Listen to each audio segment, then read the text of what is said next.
Hi, I'm Terrell Turner, the host of the Business Talk Library, and today I have another great guest on. And as most of you know, I am filming from Charlotte, North Carolina. So it's always a pleasure to have other North Carolina-based businesses on, which maybe I'm a bit biased, but I think North Carolina is a great place to be a business owner. And one of the things that makes it great is the ecosystem that you have, where you have that opportunity to connect with other business owners and entrepreneurs, hear their stories and to learn from them. And that's exactly what we're going to do with Kristi Tally, is hear her story and learn from the different experiences that she's had. So welcome to the show, Kristi.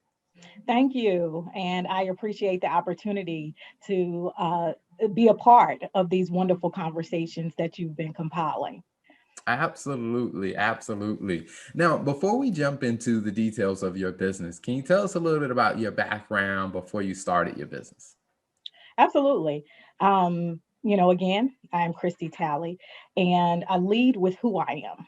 And who I am as a servant leader. I lead by serving. And the way this plays out in my life is that it touches basically every area that in which I participate.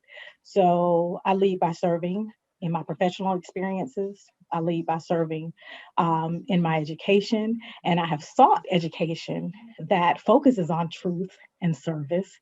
And then, of course, my passion for community service and public service.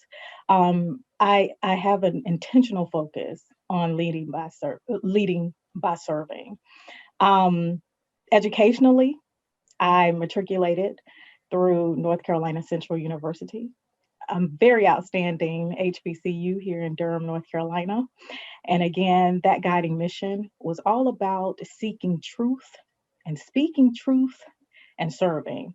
And so I appreciated having the opportunity to attend that very wonderful university. I'm a native of Raleigh, North Carolina, and I am still a current resident of Raleigh, here specifically in Southeast Raleigh. And so, again, from my roots, starting from my parents and my grandparents, and so many community members here in Southeast Raleigh, they have instilled in me the critical need to seek truth, to speak truth, and to serve. Awesome.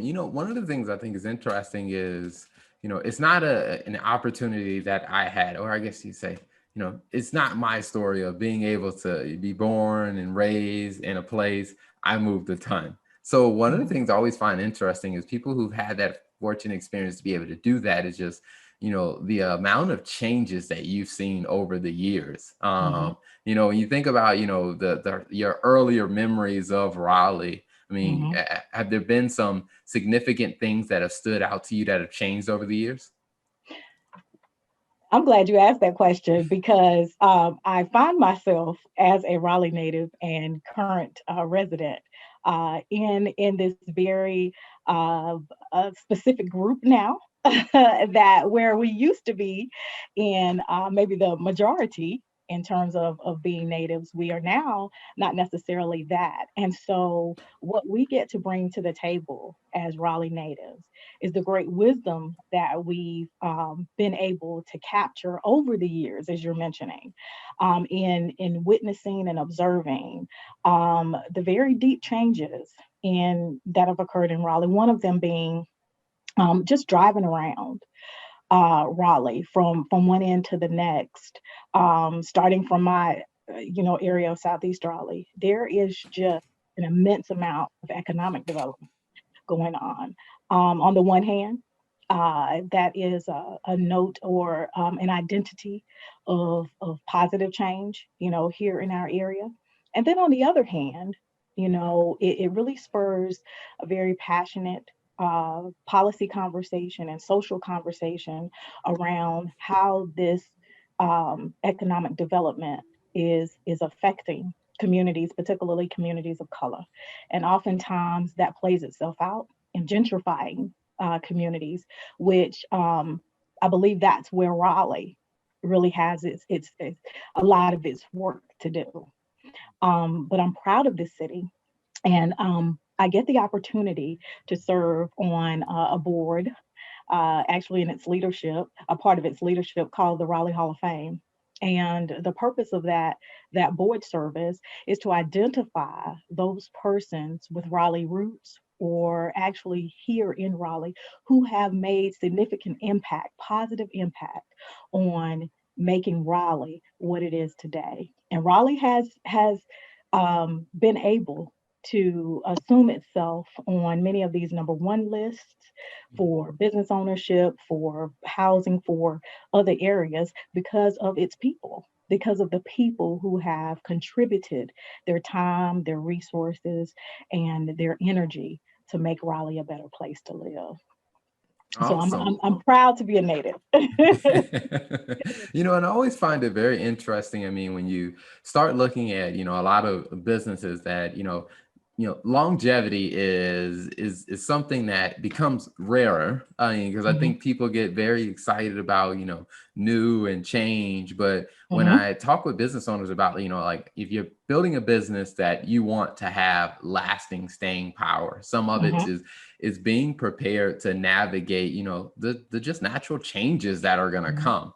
mhm, So, when you spoke about, like I said, with growth of Raleigh comes some great things, but then there also comes some new challenges with, like mhm, I said, the community and the displacement of mhm. people and just making sure that resources get to the right places. So I Exactly. wanted to hear a little bit more about, kind of the work that you've done in that area as far as, being able to speak truth to that subject matter and bring Mhm, that to people's attention of, hey, there are people being displaced, or hey, the resources aren't getting to everywhere within our mhm. ecosystem. So have there been things that you've done in that area to kind of help, the city start to disperse resources in a equitable way? Well, I certainly think that the city, the Raleigh, um, needs more voices to come to the table and more diverse voices to come to the table and have very passionate and authentic conversation about where positive growth and opportunity meets challenge and find some level of balance and ensuring that everybody, no matter the zip code in Raleigh, no matter the background, whether people have are natives or whether people are newly coming to this area, everyone needs to have opportunity, equitable opportunities here in Raleigh. And so again, I do want to underscore that I believe that is it's an area where we need to grow as a city in our conversations, and I think we also need to go full on with having a very upfront conversation about how racial equity plays into the decisions that are made and also how it has an effect on many of the people in Raleigh who have committed again their time and their talent and their resources to ensure that this city is a better place. Yes, I have decided that that is an area of interest of mine because again it makes such an impact on, first of all, um, your opportunity to even become a business owner, and then your opportunity to grow and scale your business. And then it gives you also an opportunity to look at, well, once my business has come to maybe its full growth, what are my next options? And so I think that that's so important to have this conversation around business growth and business opportunity and what that looks like for all diverse perspectives within the city. Hmm. Awesome. So I'm curious as to, with, such great, rich history, where you are and your passion for, like I said, seeing the gaps in growth that have happened and being a player to help, hey, shine a light on those things is, how did you use your passion and your rich history of that and moving into starting your business? That's a great question because in order to start my business, what I realized when I started my business, first of all, I was on the heels of economic insecurity, as many are, because my job in government was ending. And so I had to pull from my own ingenuity and so many of the characteristics and the legacies that have been instilled in me from, first of all, my family, from my faith, and then also going back to your question, your specific question, from my community. I had to pull from all of those areas to be able to know that I had the confidence and I could move forward on my lifelong dream of becoming an entrepreneur, becoming a small business owner, and I could also have mentors around me and people who have done it before and been successful at it. I have had the pleasure, as it relates to community, to sitting at the knee or being an observer of so many outstanding business owners within my church, again, within my community, and most importantly, within my family. There have been several people within my family, whether they are aunts or grandparents or cousins, who have taken their steps on that journey and they've been very successful. And so I have been blessed by their courage and also the seeds of wisdom and the seeds of understanding that they've sown into me. So I was Awesome. able to build and grow off of that. Awesome. Now I want to hear a little bit more about, what your business does and how you serve your clients. Sure, absolutely. Well, KD7 Enterprises Incorporated is my business of 6 years. I've formally owned it for 6 years and been in the work much longer than that. But KD7 is a community engagement consulting company. And what that basically means is my laser focus is on drawing from my wisdom, my creativity, my wide ranging networks to work with companies to help them develop strategic plans to build those relational bridges with their customers. And basically, what that looks like more specifically is a threefold plan. First and foremost, I work with companies to identify their strategic partnerships. Where do they have these relationships within communities that they can build off of in order to, first of all, serve that community deeper and serve that particular diverse area, and then secondly, how that company, in terms of reciprocity, how that company can build brand awareness, which is so important as they continue to go forward and meet the goals that they have established for their. Secondly, I work with that company to develop program outreach strategies once those partnerships and sometimes individuals have been identified. And then thirdly, as it relates to that three-prong model, I work with customers, or I work with my clients to execute that programming. In many cases, it may be a community event. It may be another special program that we customize so that, again, that focus becomes on how the community can be engaged, how the community's voice can be lifted, how their stories can be lifted, and then also, again, how that business can grow their customer base and can grow their brand. Awesome. So when it comes down to working with, some of the clients that you've worked with, what's been some of their feedback after working with your organization? Well, first and foremost, my clients forthrightly tell me that they appreciate the customer service that I provide to them. One thing that I learned early on is that it was so important to bring positivity into their space, even though I am working as an external audience or an external a business for them. It's very important to bring a positive energy to them. Secondly, they tell me that they appreciate the fact that I am very careful about protecting their brand. many companies that I work with, whether it's nonprofits, whether it's larger businesses, they have taken great care, to put an emphasis on the story that they want to tell beyond their walls. And so the first thing that, is important to them is to bring on, businesses and to procure opportunities with those small business owners that will uphold that brand and that will protect that brand. And so I get that feedback quite often. And thirdly, I get feedback that I am extremely detailed oriented. That actually brings a lot of that's a great gift that I bring to the table. That along with my diverse networks that I've been blessed to gain over the years in my several experiences, professional experiences, and then also again being so involved in community. And so a lot of times I found that when um, nonprofits or when other businesses are making their hires, when they are looking for consultants and small businesses to work along with them, they want someone who is well connected.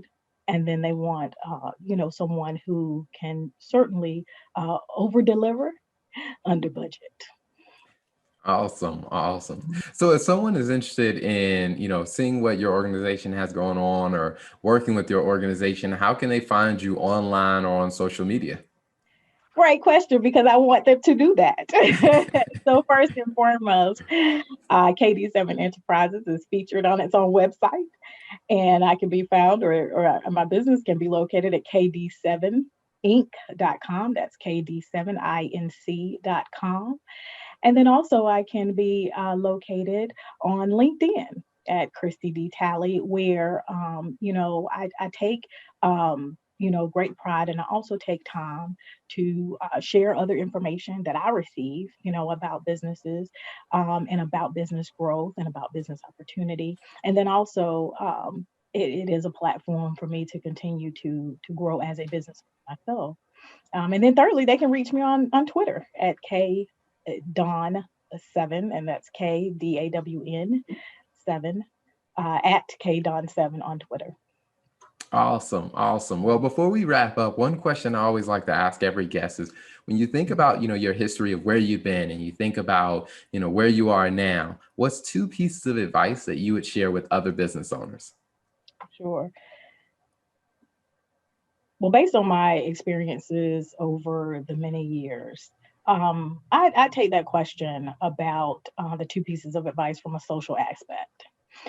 First of all, when it comes to embarking on the entrepreneurial journey, remember that number one, get comfortable with being uncomfortable. I had to learn that early on. And basically, what that means is you're going to make some decisions. First of all, you are at the helm of your business and you've embarked on this opportunity.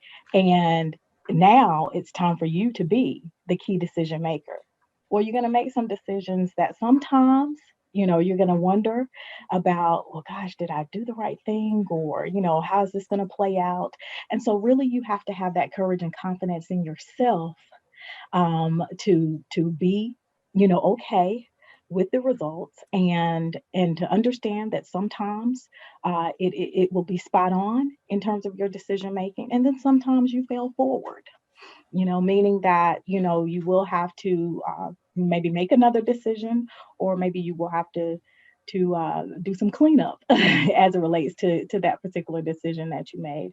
And I found that because this is such a lifelong learning journey, that there's always going to be kind of that, do I know enough? What else do I need to do to grow my business? What else do I need to do to impact, those around me? How can I better serve my clients? It's always going to be kind of those questions looming, which does at times bring a bit of discomfort, but it's okay, because that's just a part of the journey.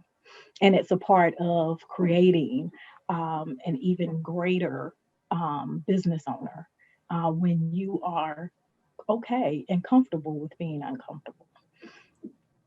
Awesome. Well, Kristi, thank you so much for coming on. Thank you for sharing your story, for sharing your wisdom and your insight. I really enjoyed having you on as a guest in the Business Talk Library.